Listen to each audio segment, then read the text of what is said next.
Hi everyone, welcome to my channel Initial Solution. Today in this video I'm going to show you how to make your Pinterest board public.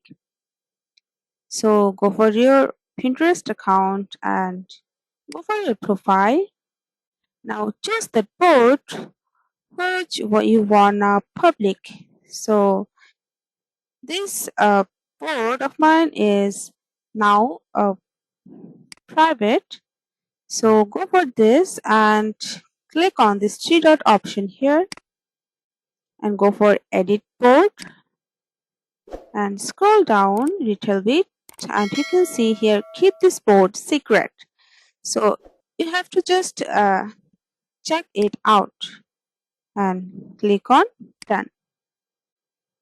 So now your board has been public. So this is how you can make your Pinterest board public. Hope this video helped you guys. If it did, then please like, comment and share. Subscribe to our channel and don't forget to hit the bell icon for more videos. Thank you.